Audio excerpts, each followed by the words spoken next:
Baixe os áudios em MP3 desta lei gratuitamente e veja a playlist deste vídeo nos links que estão na descrição. Bons estudos. Lei número 8.212, de 24 de julho de 1991. Lei Orgânica da Seguridade Social. Título I. Conceituação e princípios constitucionais. Artigo 1º. A Seguridade Social compreende um conjunto integrado de ações de iniciativa dos poderes públicos e da sociedade, destinado a assegurar o direito relativo à saúde, à previdência e à assistência social. Parágrafo único. A Seguridade Social obedecerá aos seguintes princípios e diretrizes: a. Universalidade da cobertura e do atendimento. b. Uniformidade e equivalência dos benefícios e serviços às populações urbanas e rurais. c. Seletividade e distributividade na prestação dos benefícios e serviços. d. Irredutibilidade do valor dos benefícios. e. Equidade na forma de participação no custeio. f. Diversidade da base de financiamento. g. Caráter democrático e descentralizado da gestão administrativa com a participação da comunidade, em especial de trabalhadores, empresários e aposentados. Título 2º. Da saúde. Artigo 2º. A saúde é direito de todos e dever do Estado, garantido mediante políticas sociais e econômicas que visem à redução do risco de doença e de outros agravos e ao acesso universal e igualitário às ações e serviços para sua promoção, proteção e recuperação. Parágrafo único. As atividades de saúde são de relevância pública e sua organização obedecerá aos seguintes princípios e diretrizes: a. Acesso universal e igualitário. b. Provimento das ações e serviços através de rede regionalizada e hierarquizada, integrados em sistema único. c. Descentralização, com direção única em cada esfera de governo. d. Atendimento integral, com prioridade para as atividades preventivas. e. Participação da comunidade na gestão, fiscalização e acompanhamento das ações e serviços de saúde. f. Participação da iniciativa privada na assistência à saúde, obedecidos os preceitos constitucionais. Título 3º. Da Previdência Social. Artigo 3º. A Previdência Social tem por fim assegurar aos seus beneficiários meios indispensáveis de manutenção, por motivo de incapacidade, idade avançada, tempo de serviço, desemprego involuntário, encargos de família e reclusão ou morte daqueles de quem dependiam economicamente. Parágrafo único. A organização da Previdência Social obedecerá aos seguintes princípios e diretrizes: a. Universalidade de participação nos planos previdenciários, mediante contribuição. b. Valor da renda mensal dos benefícios, substitutos do salário de contribuição ou do rendimento do trabalho do segurado, não inferior ao do salário mínimo. c. Cálculo dos benefícios considerando-se os salários de contribuição, corrigidos monetariamente. d. Preservação do valor real dos benefícios. e. Previdência complementar facultativa, custeada por contribuição adicional. Título 4º. Da Assistência Social.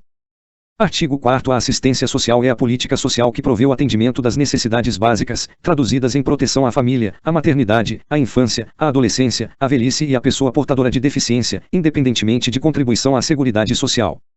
Parágrafo único. A organização da assistência social obedecerá às seguintes diretrizes: a. Descentralização político-administrativa. b. Participação da população na formulação e controle das ações em todos os níveis. Título V. Da organização da Seguridade Social. Artigo 5º. As ações nas áreas de saúde, previdência social e assistência social, conforme o disposto no capítulo 2º do título 8º da Constituição Federal, serão organizadas em Sistema Nacional de Seguridade Social, na forma desta lei. Artigo 8º. As propostas orçamentárias anuais ou plurianuais da Seguridade Social serão elaboradas por comissão integrada por 3 representantes, sendo um da área da saúde, um da área da previdência social e um da área de assistência social. Artigo 9º. As áreas de saúde, previdência social e assistência social são objeto de leis específicas, que regulamentarão sua organização e funcionamento. Título 6º. Do financiamento da Seguridade Social. Introdução. Artigo 10. A Seguridade Social será financiada por toda a sociedade, de forma direta e indireta, nos termos do artigo 195 da Constituição Federal e desta lei, mediante recursos provenientes da União, dos Estados, do Distrito Federal, dos municípios e de contribuições sociais. Artigo 11. No âmbito federal, o orçamento da Seguridade Social é composto das seguintes receitas: i. Receitas da União. Segunda, receitas das contribuições sociais. Terceira, receitas de outras fontes. Parágrafo único. Constituem contribuições sociais: a. As das empresas, incidentes sobre a remuneração paga ou creditada aos segurados a seu serviço. b. As dos empregadores domésticos. c. As dos trabalhadores, incidentes sobre o seu SC, nota, SC abrevia salário de contribuição. d. As das empresas, incidentes sobre faturamento e lucro. e. As incidentes sobre a receita de concursos de prognósticos. Capítulo I. Dos contribuintes. Seção I. Dos segurados. Artigo 12. São segurados obrigatórios da Previdência Social as seguintes pessoas físicas. I. Como empregado. A. Aquele que presta serviço de natureza urbana ou rural à empresa, em caráter não eventual, sob sua subordinação e mediante remuneração, inclusive como diretor empregado. B. Aquele que, contratado por empresa de trabalho temporário, definida em legislação específica, presta serviço para atender a necessidade transitória de substituição de pessoal regular e permanente ou a acréscimo extraordinário de serviços de outras empresas. C. O brasileiro ou estrangeiro domiciliado e contratado no Brasil para trabalhar como empregado em sucursal ou agência de empresa nacional no exterior. D. Aquele que presta serviço no Brasil à missão diplomática ou à repartição consular de carreira estrangeira e a órgãos a ela subordinados, ou a membros dessas missões e repartições, excluídos o não brasileiro sem residência permanente no Brasil e o brasileiro amparado pela legislação previdenciária do país da respectiva missão diplomática ou repartição consular. E. O brasileiro civil que trabalha para a União, no exterior, em organismos oficiais brasileiros ou internacionais dos quais o Brasil seja membro efetivo, ainda que lá domiciliado e contratado, salvo se segurado na forma da legislação vigente do país do domicílio. F. O brasileiro ou estrangeiro domiciliado e contratado no Brasil para trabalhar como empregado em empresa domiciliada no exterior, cuja maioria do capital votante pertença à empresa brasileira de capital nacional. G. O servidor público ocupante de cargo em comissão, sem vínculo efetivo com a União, autarquias, inclusive em regime especial, e fundações públicas federais. I. O empregado de organismo oficial internacional ou estrangeiro em funcionamento no Brasil, salvo quando coberto por regime próprio de previdência social. J. O exercente de mandato eletivo federal, estadual ou municipal, desde que não vinculado a regime próprio de previdência social. Segunda, como empregado doméstico, aquele que presta serviço de natureza contínua à pessoa ou família, no âmbito residencial desta, em atividades sem fins lucrativos. V. Como CI, nota C e abrevia contribuinte individual. A pessoa física, proprietária ou não, que explora a atividade agropecuária, a qualquer título, em caráter permanente ou temporário, em área superior a 4 módulos fiscais, ou, quando em área igual ou inferior a 4 módulos fiscais ou atividade pesqueira, com auxílio de empregados ou por intermédio de prepostos, ou ainda nas hipóteses dos parágrafos 10, da perda da condição de segurado especial por exercer outra atividade remunerada, e 11, das datas em que perderá a condição de especial por violar prazos e limites dela, deste artigo. B. A pessoa física, proprietária ou não, que explora a atividade de extração mineral, garimpo, em caráter permanente ou temporário, diretamente ou por intermédio de prepostos, com ou sem o auxílio de empregados, utilizados a qualquer título, ainda que de forma não contínua. C. O ministro de confissão religiosa e o membro de instituto de vida consagrada, de congregação ou de ordem religiosa. I. O brasileiro civil que trabalha no exterior para organismo oficial internacional do qual o Brasil é membro efetivo, ainda que lá domiciliado e contratado, salvo quando coberto por regime próprio de previdência social.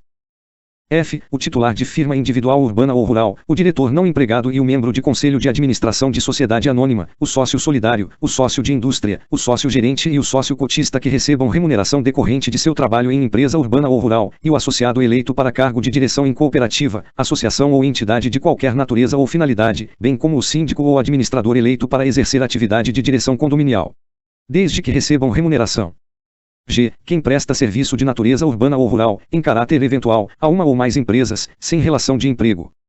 H. A pessoa física que exerce, por conta própria, atividade econômica de natureza urbana, com fins lucrativos ou não. Sexta, como trabalhador avulso, quem presta, a diversas empresas, sem vínculo empregatício, serviços de natureza urbana ou rural definidos no regulamento.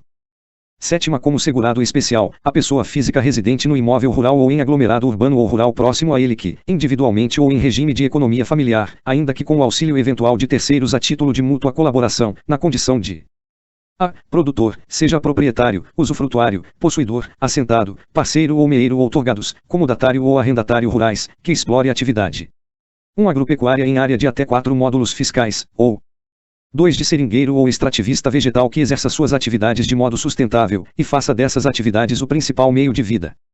B. Pescador artesanal ou a este assemelhado, que faça da pesca profissão habitual ou principal meio de vida, e C. Cônjuge ou companheiro, bem como filho maior de 16 anos de idade ou a este equiparado, do segurado agropecuarista ou pescador, que, comprovadamente, trabalhem com o grupo familiar respectivo. Parágrafo 1º. Entende-se como regime de economia familiar a atividade em que o trabalho dos membros da família é indispensável à própria subsistência e ao desenvolvimento socioeconômico do núcleo familiar e é exercido em condições de mútua dependência e colaboração, sem a utilização de empregados permanentes. Parágrafo 2º. Todo aquele que exercer, concomitantemente, mais de uma atividade remunerada sujeita ao regime geral de previdência social é obrigatoriamente filiado em relação a cada uma delas. Parágrafo 4º. O aposentado pelo Regime Geral de Previdência Social RGPS que estiver exercendo ou que voltar a exercer atividade abrangida por este regime é segurado obrigatório em relação a essa atividade, ficando sujeito às contribuições de que trata esta lei, para fins de custeio da Seguridade Social. Parágrafo 5º. O dirigente sindical mantém, durante o exercício do mandato eletivo, o mesmo enquadramento no Regime Geral de Previdência Social RGPS de antes da investidura. Se gostou dessa forma diferenciada de se ler leis, deixe seu like, se inscreva no canal e ative o sininho para acompanhar minhas novas postagens. Também não deixe de compartilhar para aquele seu colega concurseiro que você quer que tenha sucesso. Obrigado por ter assistido.